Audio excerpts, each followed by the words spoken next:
Welcome back. In this video I make my rudder using the offset rail method. The method is using two rails which I'll print one to one off the printer and glue the paper to some plywood. As the router runs over this, it'll run down over the end there.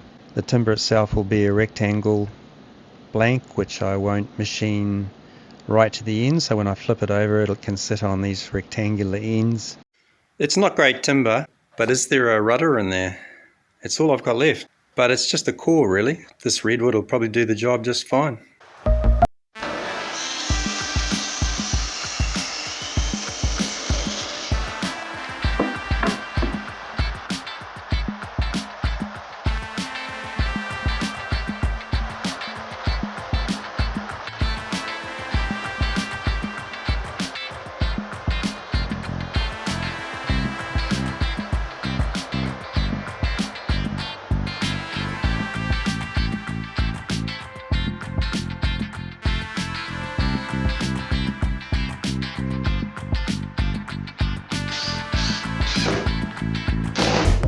Made up a template, printed it one to one for the rails that'll go across, and I can run the router over.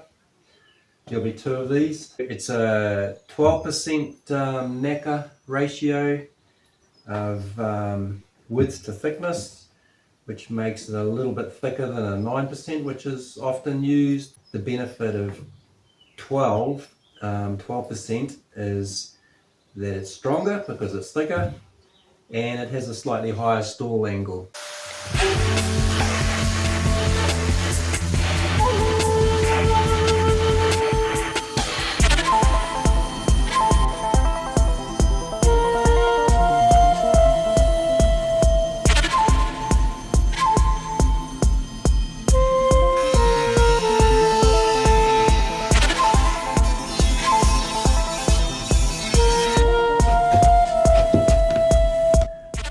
Definitely free that up a little bit because this has got to be able to slide through, so this will be fixed down.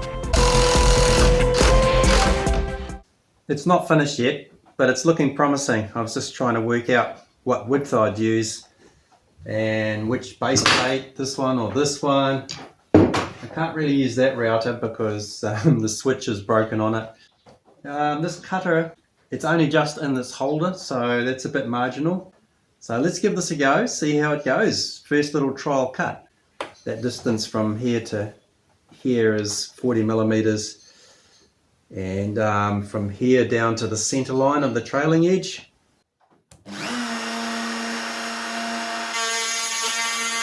I think this is going to go really well.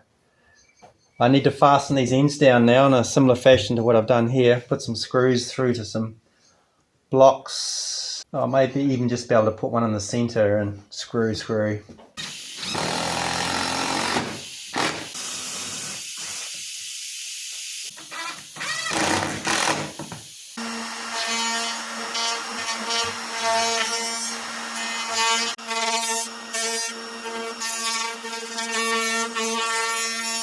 I can't go too wide around the corner because this starts to go inside there. Okay, I think we're good to go.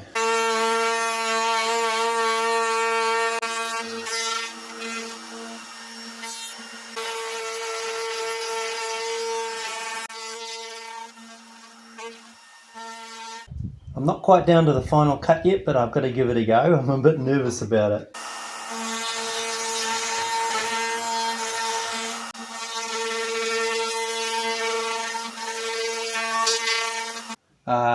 It's just meeting up here, which is what it's supposed to do.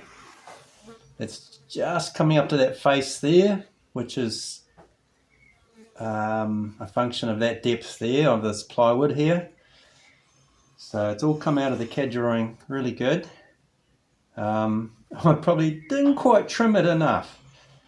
I trimmed it up to the line, the printed line, and so that's alright. I'll leave a bit in there for sanding, but look at that, it's magic.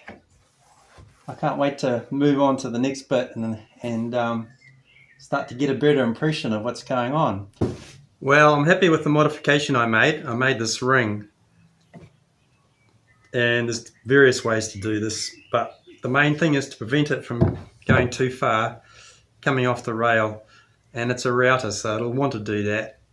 In engineering we call that climb milling, where the milling cutter just starts to drag itself along. And of course with timber that can really happen very quickly. I can go from side to side now, not even think about going too far. As you can see there, I had quite an excursion, you might call it, from so I don't want that to happen again. It's happened a couple of times now, and so it was worth it putting some time into machining up this ring. Another way to do it would be to sort of put something clamped to here or screwed to here, so the router comes up against it like that on both sides. It's peace of mind that you're not going to climb into the timber, and you will. I thought if I was careful I wouldn't.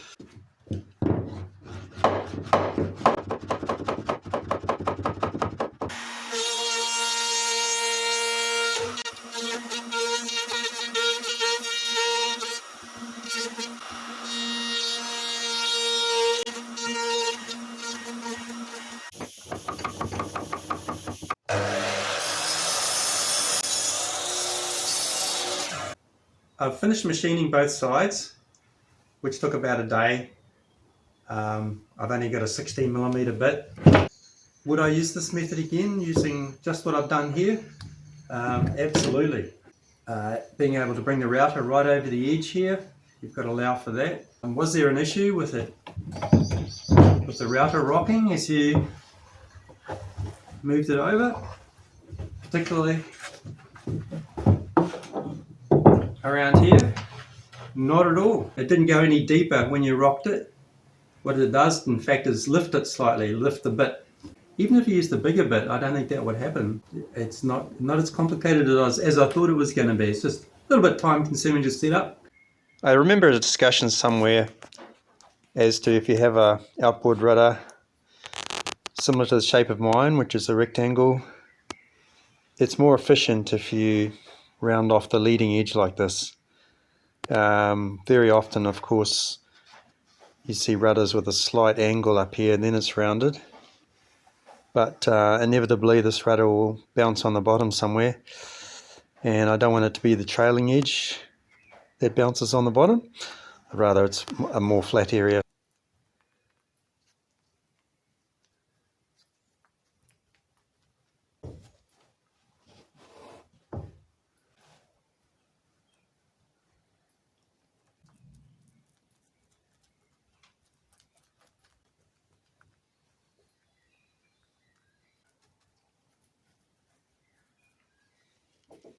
The intention here is tomorrow I'll remove the peel ply and trim it back to the plastic tape there, and then when I put the layers over the top, the uni first and then the biaxial,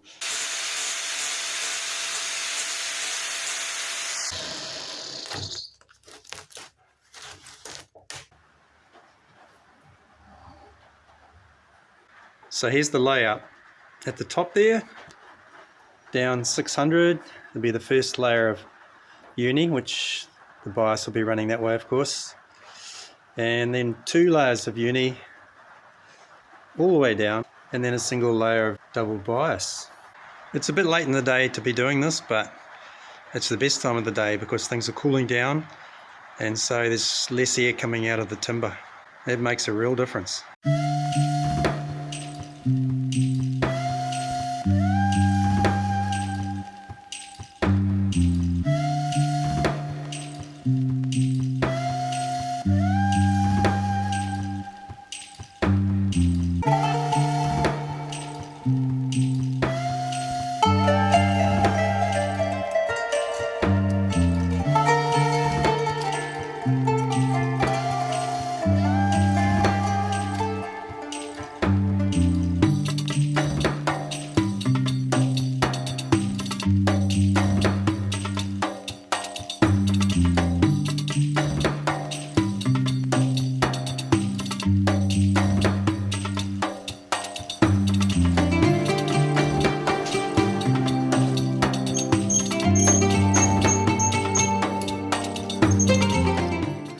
I should have looked at the temperature when I started.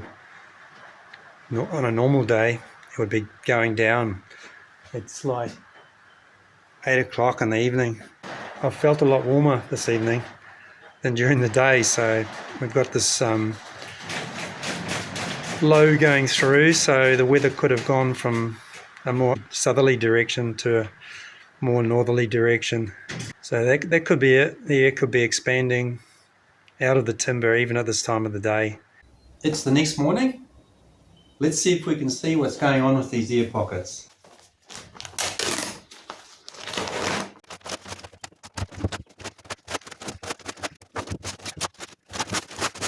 It's better to see this than this.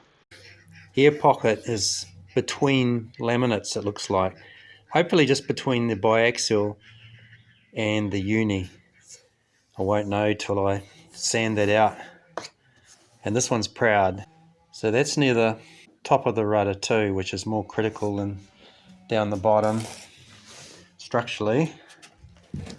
On the other side,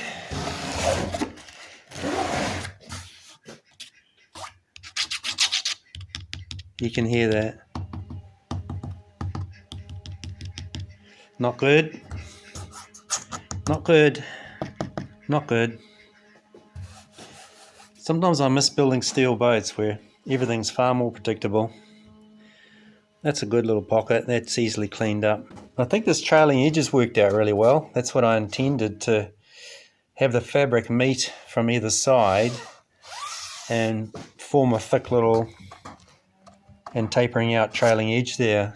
So I'll probably trim back to about there, leaving around about a 1mm edge. Well, I'll finish up this video now because I can get back to building the trailer, which is under the boat. Lots of lessons. Hopefully you've got something from it. I sure did. Nothing goes straight forward, it seems. It's called building a boat. Thanks for watching. I hope to see you next time. Take care.